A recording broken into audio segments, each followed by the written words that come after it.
Pour légitimer son erreur manichéenne, la Dawa soulignera que Jésus avait précisé qu'il devait partir pour que le Paraclet puisse venir. Or, objecte-t-il, nous voyons déjà l'Esprit Saint présent durant la vie de Jésus, puisque Élisabeth, par exemple, la mère de Jean le Baptiste, fut remplie de l'Esprit Saint. Donc le Paraclet ne peut pas être l'Esprit Saint. Cette objection est très simple, mais énormément relayée, voire employée systématiquement lorsque le débat se porte sur l'identité du Paraclet. Zakir Naïk, le célèbre prédicateur, l'employait. Elle m'en dit, j'ai encore beaucoup de choses à vous dire, mais vous ne pouvez pas les porter maintenant. Jean 16, 12. Quand le consolateur sera venu, l'esprit de vérité, il vous conduira dans toute la vérité. Jean 16, 13. Il parle du prophète Mohammed. Donc aujourd'hui, en tant que chrétien, si vous aimez vraiment Jésus, vous devez suivre les enseignements du prophète Mohammed.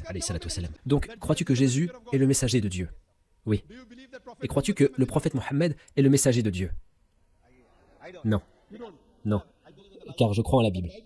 Mais la Bible dit, dans l'évangile de Jean, mentionné dans l'évangile de Jean chapitre 16, versets 12 à 14, Jésus dit, j'ai encore beaucoup de choses à vous dire, mais vous ne pouvez pas les porter maintenant. Quand le consolateur sera venu, l'esprit de vérité, il vous conduira dans toute la vérité, car il ne parlera pas de lui-même, mais il dira ce qu'il aura entendu, et il vous annoncera les choses à venir, il me glorifiera. Qui est cette personne dont parle Jésus?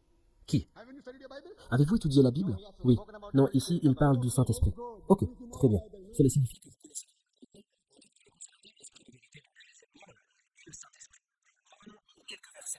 Évangile de Jean chapitre 16 verset 7, il dit « Cependant, je vous dis la vérité. Il vous est avantageux que je m'en aille, car si je m'en vais pas, le consolateur ne viendra pas vers vous. Le critère pour que le consolateur vienne est que Jésus parte. Mais si je m'en vais, je vous l'enverrai. » Or, le Saint-Esprit était déjà présent avant que Jésus ne vienne. Il était aussi présent durant le temps de Jésus. Il était présent à plusieurs moments, à la naissance de Jésus, quand il fut baptisé. Donc comment cela pourrait-il être le Saint-Esprit? Dites-moi. Cela signifie que vous n'avez pas compris. Jésus a dit « Si je ne m'en vais pas, le consolateur ne viendra pas vers vous. Mais si je m'en vais, je vous l'enverrai. » Donc la condition pour que l'Esprit de vérité vienne est que Jésus s'en aille. Tant que Jésus est là, le consolateur ne peut pas venir. Le Saint-Esprit était déjà présent tout au long de la présence de Jésus. Donc comment pouvez-vous dire que cette prophétie fait référence au Saint-Esprit, mon cher frère?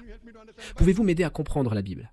Cette objection, comme nous allons le constater, est représentative de ce qu'est la loi de Brandolini, selon laquelle, je cite, « La quantité d'énergie nécessaire pour réfuter des sottises est supérieure d'un ordre de grandeur à celle nécessaire pour les produire. » Fin de citation. Et surtout, présente cette objection comme une fin en soi, un argument visant à faire croire que le Saint-Esprit avait une présence pérenne, et surtout, grand drame, faire croire que cette présence impliquerait qu'elle possède les mêmes modalités que la promesse concernant le Paraclet, à savoir que le Saint-Esprit serait déjà présent pour le peuple, parmi le peuple, pour le guider. Nous devons être le plus exact possible dans notre réponse afin que la désinformation ne puisse pas trouver de terrain fertile dans les esprits vacillants. À en croire donc ces prosélytes, qui en vérité sont soit ignorants, font preuve de perroquénisme, soit savent la vérité mais la taisent pour les intérêts de l'islam, on l'a vu avec le récit de la Pentecôte falsifiée, le Paraclet ne peut pas être le Saint-Esprit. Comment pouvez-vous dire que cette prophétie fait référence au Saint-Esprit, mon cher frère? Donc l'évangile, selon saint Jean, devrait les appuyer. Jean 14, 26 et le lectionnaire christo-araméen sur Jean 15, 26, qu'Ibn Ishaq employa pour dire que Mahomet était annoncé, réfute la revendication islamique. Comment pouvez-vous dire que cette prophétie fait référence au Saint-Esprit? Mais nous allons plutôt démarrer avec les paroles de Jean le Baptiste en Jean 1, 33. « Je ne le connaissais pas, donc Jésus, mais celui qui m'a envoyé baptiser d'eau, celui-là m'a dit, celui sur qui tu verras l'Esprit descendre et s'arrêter, c'est celui qui baptise du Saint-Esprit. » Cette parole, nous allons la développer afin de voir ce que les prosélytes mahométans veulent taire dans leur quête de trouver une légitimité à leur supposé prophète.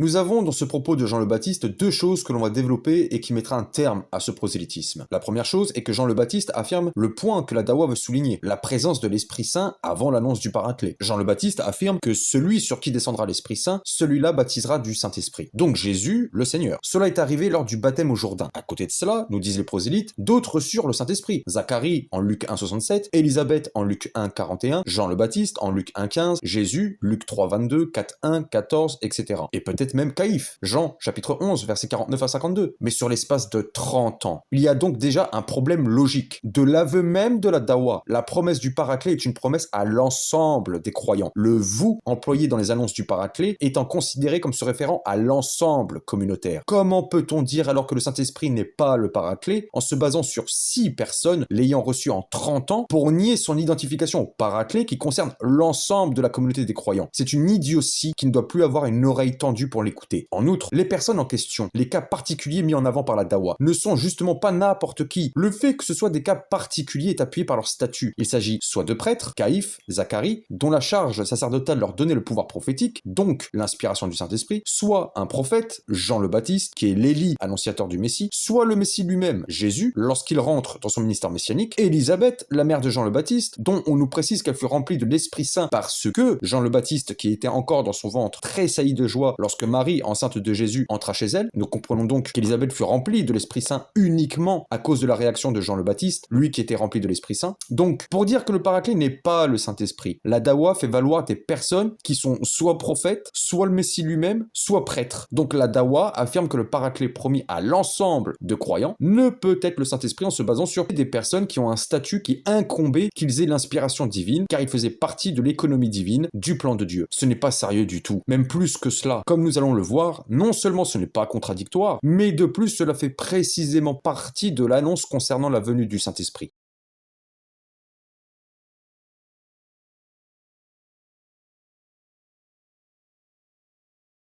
Jean le Baptiste témoignait que Dieu lui révéla que Jésus, c'est celui qui baptise du Saint-Esprit, Jean 1,33. Ce propos sera aussi relayé par les autres évangiles, par exemple en Matthieu 3,11, en Marc 1,8 ou encore en Luc 3,16. Et nous constatons une chose, le verbe baptiser, quand il est dit que Jésus baptisera du Saint-Esprit, est au futur. Cela signifie que le peuple ou l'ensemble des croyants n'avait pas reçu le Saint-Esprit. Cela se fera plus tard, comme le dit Jean le Baptiste lui-même. Donc non, le Saint-Esprit n'était pas déjà présent. Il était donné à certaines personnes en vertu de leur statut et pour leur mission divine et n'est resté cantonné qu'à ces personnes. Le peuple n'en a aucunement bénéficié. Jésus lui-même dira que le Saint-Esprit n'était pas encore donné au peuple, mais promis à ceux qui le suivraient. En Jean 4, versets 10 et versets 13 à 14, Jésus dira lors de sa rencontre avec une Samaritaine, je cite, « Si tu connaissais le don de Dieu et qui est celui qui te dit donne-moi à boire, tu lui aurais toi-même demandé à boire et il t'aurait donné de l'eau vive. Quiconque boit de cette eau aura encore soif, mais celui qui boira de l'eau que je lui donnerai n'aura jamais soif. Et l'eau que je lui donnerai deviendrait en lui une source d'eau qui jaillira jusque dans la vie éternelle. » Fin de citation. Jésus parle au futur. Une figure de style? Absolument pas. Il réitérera ses propos en Jean 7, versets 37 à 39. Le dernier jour, le grand jour de la fête, Jésus se tenant debout s'écria, « Si quelqu'un a soif, qu'il vienne à moi et qu'il boive. Celui qui croit en moi, des fleuves d'eau vive couleront de son sein, comme le dit l'Écriture. » Il dit cela de l'Esprit que devaient recevoir ceux qui croiraient en lui, car l'Esprit n'était pas encore, parce que Jésus n'avait pas encore été glorifié. Fin de citation. Comme nous le lisons, Jésus montre encore une fois qu'il est lui-même le donateur de l'Esprit, symbolisé par l'image d'eau et de source, et Saint Jean l'apôtre précise noir sur blanc que le Saint-Esprit n'était pas encore venu pour ceux qui croiraient en lui, donc la communauté des croyants. Comme le souleva le célèbre théologien Henry Barclay Sweet, mort en 1917 sur Jean 7,39, je cite, « Ce que l'eau de vie signifiait, Jésus ne l'a pas expliqué, peut-être parce que le symbole était généralement compris. Dans le Talmud, la conception du Saint-Esprit comme des eaux puisées d'un puits est trouvée plus d'une fois. Ainsi, la note éditoriale de l'évangéliste, il parlait constamment dans l'esprit, peut représenter l'impression qui était faite par les mots du Seigneur sur ses auditeurs en ce temps. » Fin de citation. Que Jésus, en tant que Messie, se présente comme donnant de l'eau devait certainement être compris de son auditoire ou du moins de ses adversaires. En effet, dans la littérature rabbinique, le Messie, considéré comme un second Moïse, fournira de l'eau. Nous pouvons le lire dans le Midrash sur l'Ecclésiaste. Je cite, « Rabbi Bereka a dit au nom de Rabbi Isaac, l'ultime rédempteur sera comme le premier rédempteur. Qu'est-il dit du premier rédempteur? Moïse prit sa femme et son fils, le fit monter sur un âne. Il en sera de même du rédempteur final, car il est dit, humble, monté sur un âne. De même que le premier rédempteur a fait descendre la manne, car il est écrit, je vais faire pleuvoir pour vous du pain du haut du ciel, ainsi le rédempteur final fera-t-il descendre la manne, car il est écrit, foisonne le froment sur la terre. De même que le premier rédempteur a fait jaillir une source, de même le rédempteur final fera jaillir l'eau, car il est dit, une source jaillira de la maison de Yahvé et arrosera le raisin des acacias. Joël 4,18. Fin de citation. Que la source mentionnée en Joël 4,18 donnée par le Messie de l'aveu de l'exégèse rabbinique puisse faire référence au Saint-Esprit est aisément appuyée par la pensée juive. Jean 7 nous précise que la fête des tabernacles approchait. Jean 7,2. Jésus fit son discours précisément lors de cette fête, et plus particulièrement au temple. Jean 7,14. La fête des tabernacles est l'une des 3 fêtes de pèlerinage instituées par la Torah, pendant laquelle on célèbre l'assistance divine reçue par Israël lors de l'Exode et la récolte qui marque la fin du cycle agricole annuel. La fête des tabernacles, nous informe le père John O'Grady, professeur de théologie biblique à la Barry University, célébrait la récolte récolte avec un service dans le temple. Le dernier jour de la fête, un vase d'eau était apporté de la piscine de Siloé et versé devant l'autel des holocaustes. Au son des cors et des trompettes, le peuple rendait grâce pour la pluie. Le puisage de l'eau lors de cette fête rappelait aux fidèles l'eau vivifiante que Dieu leur avait donnée par l'intermédiaire de Moïse lorsque le peuple mourait de soif. La fête prévoyait aussi le don abondant de l'eau coulant de Jérusalem dans le royaume de Dieu et l'espérance d'une eau suffisante pour les récoltes de l'année. Fin de citation. Le fait que Jésus enseigne en utilisant la thématique de l'eau précisément lors de cette fête n'est donc pas anodin ni le fruit du hasard. Non seulement la thématique n'est pas un hasard, mais l'utiliser pour parler du Saint-Esprit non plus. Nous lisons en effet dans le Talmud de Jérusalem à propos du puisage de l'eau lors de la fête des tabernacles, je cite, « Les libations d'eau avaient lieu 7 jours, de la façon suivante. On prenait une bouteille en or d'une contenance de 3 lougs que l'on remplissait à la fontaine voisine dite Siloé. Rabbi Josué ben Lévi dit que l'on nomme cet emplacement celui du puisage, parce que l'on y puise le souffle de l'Esprit Saint, comme il est dit en Ésaïe 12.3, « Vous puiserez de l'eau avec joie aux sources du salut. » Fin de citation. Dans le milieu juif, le Saint-Esprit fut symbolisé, comme le fait Jésus, par une source ou une fontaine. Dans le milieu nazaréen, milieu judéo-chrétien mentionné dans le Coran, la source ou fontaine était aussi connue comme symbole du Saint-Esprit. Saint Jérôme nous rapporte le contenu de l'évangile lu par les Nazaréens, notamment la scène du baptême de Jésus au Jourdain. Je cite, « Il arriva lorsque le Seigneur fut sorti de l'eau, que toute la source de l'Esprit Saint descendit et se reposa sur lui, et lui dit, mon fils, j'attendais dans tous les prophètes que vous vinssiez pour me reposer sur vous, car vous êtes mon repos, vous êtes mon fils premier-né qui régnait à jamais. » Fin de citation. Le don de l'eau, symbolisant le don de l'Esprit Saint, est pleinement lié à la venue du Messie. Ce n'est donc pas un autre prophète qui est annoncé, c'est l'Esprit vivifiant, ce à quoi je vous invite à regarder la vidéo précédente sur le mot syriaque Mouna Emana, que le Messie amène aux croyants. La dawa est donc complètement hors propos dans sa propagande consistant à dire que le Messie annoncerait un prophète après lui. Jésus reste au centre du sujet. Il n'est pas un annonciateur d'un autre prophète, mais celui qui apporte l'eau vivifiante, l'Esprit Saint. Comme vous le constaterez, nous sommes toujours dans l'évangile de Jean, et qui plus est avant que ne vienne l'annonce du Paraclet. Nous venons de voir ce que la dawa cache de l'évangile selon saint Jean. L'évangile dit lui-même en toutes lettres que l'Esprit n'avait pas été encore donné aux croyants. Donc, l'Esprit n'était pas présent. Il fut donné à des personnes spécifiques à cause de leur mission divine ou leur fonction et n'alla pas au-delà de ces personnes. Pendant toute la vie de Jésus, les croyants n'ont jamais reçu l'Esprit Saint. L'un n'implique pas l'autre. D'ailleurs, les prédicateurs de la dawa n'ont même pas relevé la dynamique de Jean 16.7 qu'ils revendiquent. Jésus dit bien que s'il ne s'en va pas, le consolateur ne viendra pas auprès des croyants. Il ne dit pas qu'il ne viendra pas tout simplement. Il dit « viendra vers vous et je vous l'enverrai ». Pourquoi? Parce que la communauté des croyants ne l'avait toujours pas reçu, même du temps où Jean le Baptiste, Jésus, etc.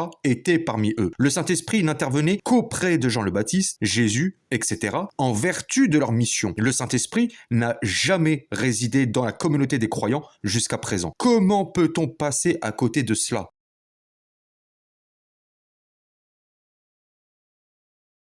Partons de Jean 16.7 et tirons-en les critères permettant de définir la venue du Paraclet. Comme nous allons le voir, ces critères se réalisent pleinement lors de la Pentecôte. Tout d'abord, Jésus affirme qu'il doit partir. S'il ne part pas, il ne peut envoyer le Paraclet. Il réitérera cette promesse en Luc 24.49 lorsqu'il dit aux apôtres et à tous ceux qui étaient avec eux, je cite, « J'enverrai sur vous ce que mon Père a promis, mais vous, restez dans la ville jusqu'à ce que vous soyez revêtus de la puissance d'en haut. » Fin de citation. L'évangile selon saint Luc continue en affirmant que tout de suite après avoir réitéré la promesse de l'envoi du Saint-Esprit, je cite, « Pendant qu'il les bénissait, il se sépara d'eux et fut enlevé au ciel. » Luc 24.51. Les actes des apôtres l'enseigneront une nouvelle fois. Jésus déclara aux apôtres et aux disciples, je cite, « Mais vous recevrez une puissance, le Saint-Esprit survenant sur vous, et vous serez mes témoins à Jérusalem, dans toute la Judée, dans la Samarie et jusqu'aux extrémités de la terre. » Après avoir dit cela, il fut élevé pendant qu'ils le regardaient et une nuée le déroba à leurs yeux. Fin de citation, Actes des apôtres chapitre 1, versets 8 et 9. Les récits nous montrent clairement que Jésus partit après avoir réitéré la promesse de l'envoi du Saint-Esprit. Le premier critère donc, à savoir le départ de Jésus, de Jean 16.7, est validé. Le deuxième critère est le destinataire. Jésus affirme en Jean 16.7 que le Paraclet sera envoyé au groupe des croyants. C'est donc une catégorie précise, une communauté précise. Le Paraclet n'est pas envoyé à l'humanité mais aux croyants. Les destinataires ne sont donc pas des ignorants, des païens, ou Israël dans sa généralité, incluant les incrédules. Il s'agit des disciples de Jésus, comme le précise Jean 7.39. Cela signifie que le groupe désigné par le « vous » est défini par le fait qu'ils sont les vrais croyants, c'est-à-dire, comme le dit Jean 7,39, ceux qui croient en Jésus. Or, en Acte 2:1 précise que quand le jour de la Pentecôte arriva, ils, les disciples de Jésus, étaient tous ensemble au même endroit. Cela signifie que toute la communauté des croyants était rassemblée. Tous ceux qui croyaient en Jésus, à ce moment-là, étaient réunis. Cela contraste avec toute la période où le Saint-Esprit fut donné à seulement 5 personnes. Nous passons de 5 personnes sur l'espace de 30 ans, et qui plus est le Messie, un prophète et des prêtres, à au moins 120 individus selon Acte 1:15 en une seule journée, et qui sont définis comme des disciples, donc des croyants en Jésus, toujours selon Acte 1:15. Depuis la Pentecôte, lorsque le Saint-Esprit se manifesta, ce furent aussi bien des individus, comme Saint Pierre, Saint Paul, Saint Étienne par exemple, que des groupes entiers, des communautaires entières de croyants qui étaient remplis du Saint-Esprit. Par exemple, Acte 2:4, Acte 4:31, 6:3, 9:31, 10:44 et 46, 11:15, 13:52, chapitre 15, versets 7 et 8, chapitre 19, verset 6, etc. Chose qu'il n'y avait pas avant, durant la période revendiquée par la Dawa, car comme le dit l'apôtre Jean en Jean 7:39, l'Esprit n'avait pas encore été donné aux croyants. L'aspect communautaire de la promesse de Jésus en 16:7 est par conséquent validé. Jean 16:7 disait « Si je m'en vais, je vous l'enverrai ». Comme nous l'avons souligné précédemment, cette promesse est réitérée en Luc 24:49. « J'enverrai sur vous ce que mon Père a promis ». Or, c'est lors de la Pentecôte que cet envoi eut lieu. En Acte 2, l'Esprit Saint vint sur la communauté des croyants, et cela se manifesta par le don de langue et la manifestation de langue de feu sur chaque membre du groupe des croyants. Lors de cet événement, Saint Pierre déclara, je cite, « C'est ce Jésus que Dieu a ressuscité, nous en sommes tous témoins. Élevé par la droite de Dieu, il a reçu du Père le Saint-Esprit qui avait été promis, et il l'a répandu, comme vous le voyez et l'entendez. » Acte 2, versets 32 et 33. Ce qu'a dit Jésus en Jean 16:7, à savoir qu'il devait envoyer le Paraclet, est là aussi accompli. À partir de la Pentecôte, l'Esprit Saint assiste l'Église. Les actes nous précisent par exemple, je cite, « L'Église était en paix dans toute la Judée, la Galilée et la Samarie, s'édifiant et marchant dans la crainte du Seigneur, et elle s'accroissait par l'assistance du Saint-Esprit. » Te paraklései tu agiou pneumatos. Le texte emploie paraklésis. Comment était défini le Saint-Esprit justement dans les annonces se trouvant dans l'Évangile selon Saint Jean? Retournons en Jean 14:26. « Mais le Consolateur, l'Esprit Saint, ode paraklétos tu pneuma tu agion, que le Père enverra en mon nom, vous enseignera toutes choses et vous rappellera tout ce que je vous ai dit. » Les actes des apôtres entérinent l'identification du Saint-Esprit comme paraclet. L'Église reçoit l'assistance, paraklésis, du Saint-Esprit. La Bible est très claire. Le paraclet n'est pas un prophète, n'est pas un homme. La Bible enseigne en long, en large et en travers qu'il s'agit du Saint-Esprit.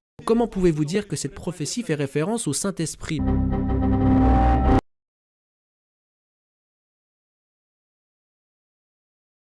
Finalement, c'est le contexte même juif dans lequel le Christ et les apôtres s'exprimèrent qui débunkera définitivement cette pseudo-objection consistant à dire que le Saint-Esprit ne peut être le paraclet envoyé à la communauté car il était déjà présent auprès de quelques individus. Cette promesse d'envoyer le paraclet mentionnée à plusieurs reprises par le Christ et les apôtres, Saint Pierre en donne l'origine dans l'Ancien Testament. Lors de la Pentecôte, Saint Pierre, les apôtres et les autres disciples qui étaient présents, en d'autres termes toute la communauté des croyants, furent inspirés de l'Esprit Saint, furent visités par le paraclet. Et Saint Pierre, face à des juifs et des prosélytes qui étaient montés à Jérusalem pour adorer Dieu et qui étaient aussi témoins des miracles opérés par la venue du Saint-Esprit lors de cet événement, déclara à ce moment-là, je cite, « Alors Pierre se présentant avec les 11 éleva la voix et leur parla en ces termes. Hommes juifs et vous tous qui séjournez à Jérusalem, sachez ceci et prêtez l'oreille à mes paroles. Ces gens ne sont pas ivres comme vous le supposez, car c'est la 3e heure du jour. Mais c'est ici ce qui avait été dit par le prophète Joël. Dans les derniers jours, dit Dieu, je répandrai de mon esprit sur toute chair. Vos fils et vos filles prophétiseront. Vos jeunes gens auront des visions et vos vieillards auront des songes. Élevé par la droite de Dieu, il a reçu du Père le Saint-Esprit qui avait été promis, et il l'a répandu comme vous le voyez et l'entendez. » Actes, chapitre 2, versets 14 à 17 et verset 33. Saint Pierre dit que la venue du Saint-Esprit, le paraclet, donné par le Christ, est la réalisation de la promesse faite par le biais du prophète Joël 3.1. Or, justement, dans le contexte juif dans lequel même Saint Pierre parle, nous lisons dans le Bat Midbar Rabbah 15-25, c'est-à-dire le Midrash sur le livre des Nombres, je cite, « Le Saint béni soit-il a dit dans ce monde, seulement quelques individus ont prophétisé, mais dans le monde à venir, tout Israël sera prophète. Comme il est dit, après cela, je répandrai mon esprit sur toute chair, et vos fils et vos filles prophétiseront, vos vieillards, etc. Joël 3.1. Telle est l'exposition donnée par Rabbi Tanouma, fils de Rabbi Abba. Fin de citation. Comme nous le constatons, le fait que quelques individus aient été inspirés de l'Esprit Saint n'est pas en contradiction avec l'envoi du Saint-Esprit à la communauté. C'est même un argument pour souligner l'abondance du don, l'abondance de la promesse. Et cela implique de fait que la communauté n'avait pas l'Esprit Saint pendant le temps où ces quelques individus étaient soutenus de l'Esprit. Tout réfute la dawa. Mahomet est définitivement exclu.